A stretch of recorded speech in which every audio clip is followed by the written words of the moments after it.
और इसी के साथ में ये उन्हें 100 का सम्मान, 501 रुपए का सम्मान श्री कायम सिंह, ये हमारे प्रधान जी भैया के फूफा जी हैं, भांति नगरिया से सम्मान कर रहे हैं। बड़े बुजुर्गों से हम आशीर्वाद की कामना करेंगे। आपकी बेटी आप आशीर्वाद दें। ये काया भगवान ने बड़े भाग्य से दी है आपको। ये मानव जीवन बड़े सौभाग्य से मिला है, इसके लिए देवता भी तरसते हैं प्यारे। उस सदगुर पूछे गो जहुलिया तेरी कैसे गई, और प्यारे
अरे क्यों नहीं तूने भजन हरि को।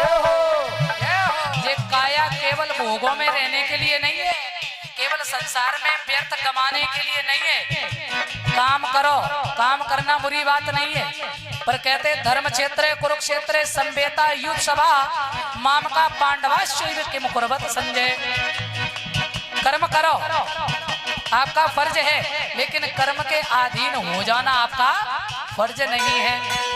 भगवान ये थोड़ी कहते कि काम छोड़ दो, है परिवार छोड़ दो। परिवार में रहिए, घर में रहिए, सारा काम करिए, लेकिन उस कार्य के साथ भगवान का चिंतन करते चलिए तो आपका अवश्य कल्याण होगा। अरे लख 84 भोग भोगते मानव देहि पाई।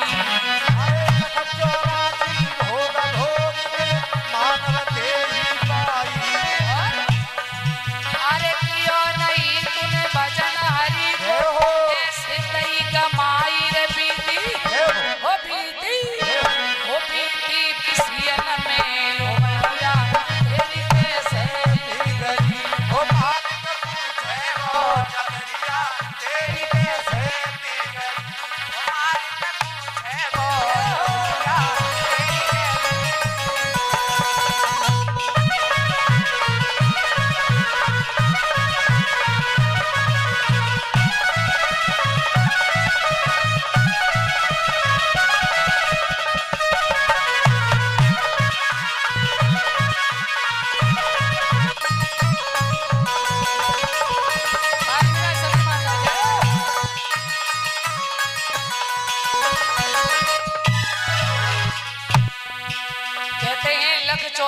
भोग भोग के मानव देहि पाई और कियो नहीं तूने भजन हरि को, ऐसे दई गमाई। व्यर्थ में चली गई ये काया, व्यर्थ में ये समय, जीवन अनमोल श्वासें व्यर्थ गमा दी। इसलिए भजन करो है? और किस किसने इस चदरिया को ओढ़ा है? अरे ऐसा ही नहीं, बहुत सुंदर शब्द कहे। अरे कथा भागवत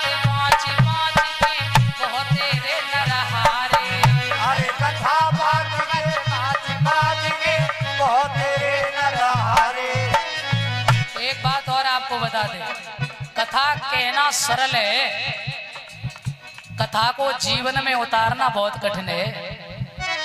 कथा तो कोई भी कह सकता है, मैं सच बता रहे हैं आपको। हमारे गुरुदेव जी कहते कि बकबक तो करने से फायदा नहीं है। हाँ, कथा करना सरल है, लेकिन जीवन में उतारना बहुत कठिन है। कहते हैं ना, जैसे सुख में और आनंद में जमीन आसमान का फर्क है। सुख संसार में भोग सकते हैं, प्रतिष्ठा मिल सकती है, आनंद तो सिवाय परमात्मा के कोई नहीं है। है। भगवान में ईश्वर में फर्क है। भगवान अनेक हैं, ईश्वर एक है।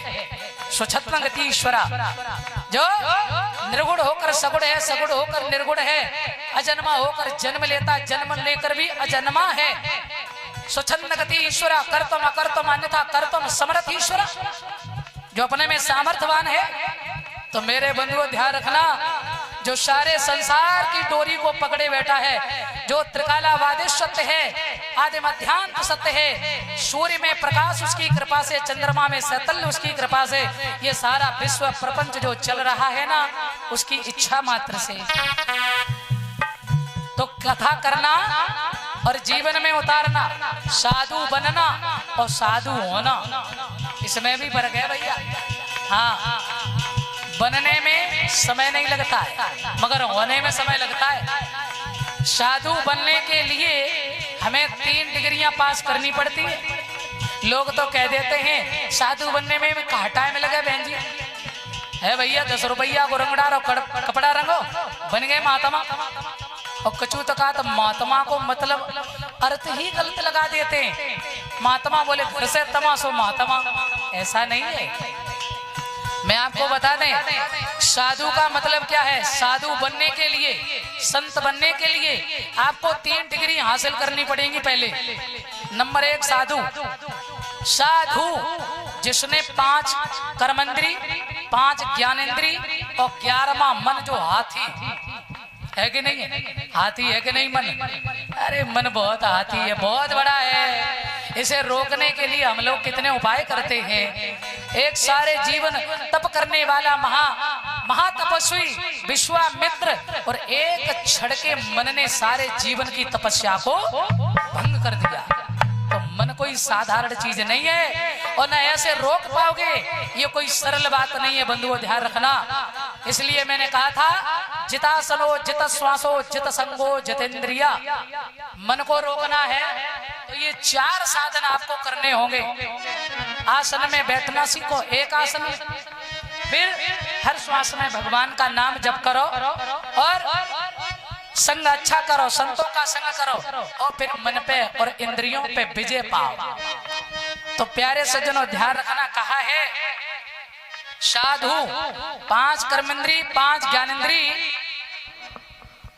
और 11वां मन जिसने जीता, अपने आप को जिसने साधा, उसे कहते हैं साधु है, या साधक। जिसने साधना की है वही तो साधु है।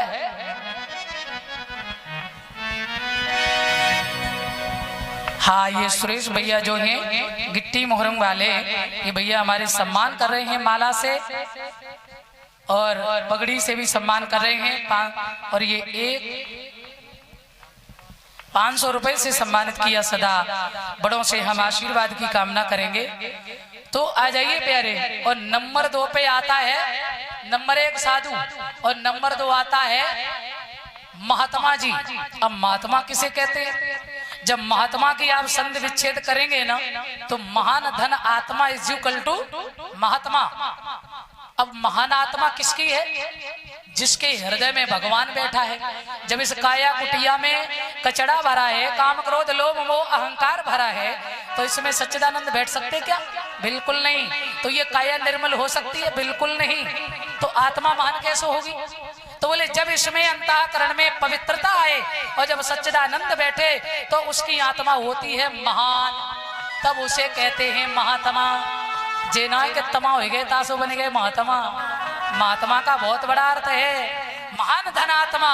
जिसकी आत्मा महान है वो है महात्मा। और नंबर 3 पे आता है बाबा जी। जिसने साधना की, मन को जीता, अपने आप को नियंत्रित किया, हृदय में भगवान को बिठाया, अब वो बना महात्मा। और फिर उसने संसार की बाजी छोड़कर और परमात्मा के नाम की बाजी पकड़ ली, तो उसकी यहाँ भी जय जय और वहां भी जय जय। वाह वाह, क्या पहुंचा हुआ महात्मा है बाबा जी। और नंबर 4 पे आता है भैया जी, क्या बोले? संत। अब संत का संत विच्छेद करिए। साधन अंत बराबर संत। सा माने संसार और अंत माने जिसने संसार की डोरी को छोड़कर इस माया जाल से परे होकर और जिसने सच्चिदानंद को हृदय में बसा लिया है वही तो संत है। तो संत बनना कोई सरल बात नहीं है, कांटों पे चलना है।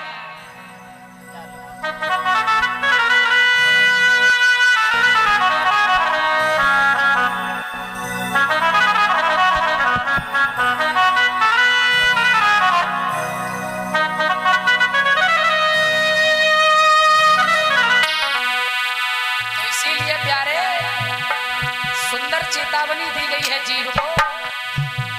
मालिक पूछे वो चदरिया तेरी कैसे बिगड़ी, मालिक पूछे वो चदरिया तेरी कैसे बिगड़ी।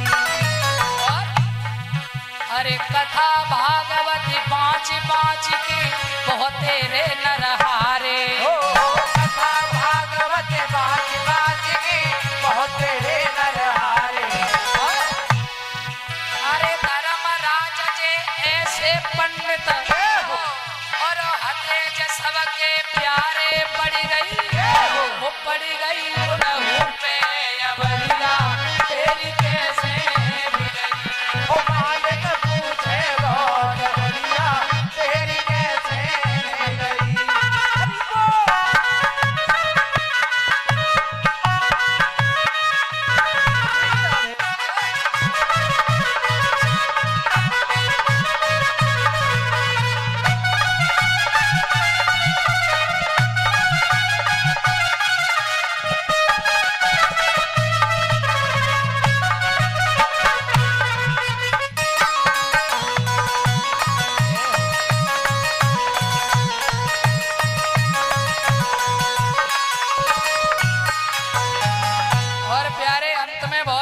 शब्द कहे ये काया कुटिया भगवान ने निर्मल दी है, वैसे निर्मल ही करके जाओ, भजन करके जाओ।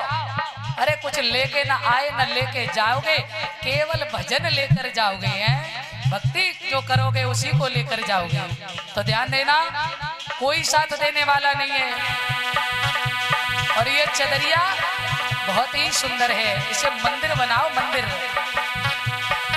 अरे ध्रुवयोड़ी प्रहलाद ने ओड़ी सुखदेव निर्मल कीनी, ध्रुवयोड़ी प्रहलाद ने ओड़ी सुखदेव निर्मल कीनी।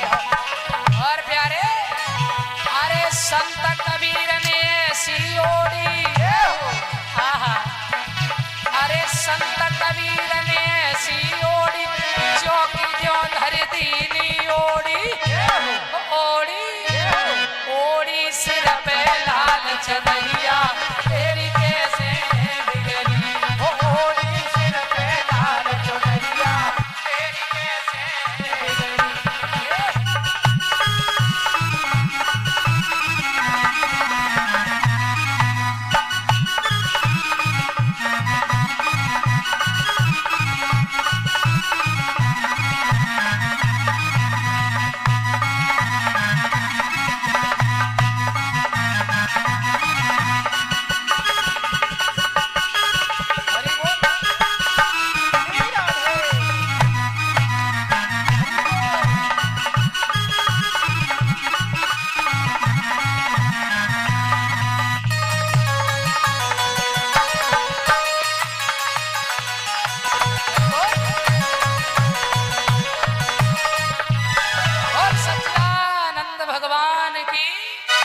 सद्गुरुदेव भगवान की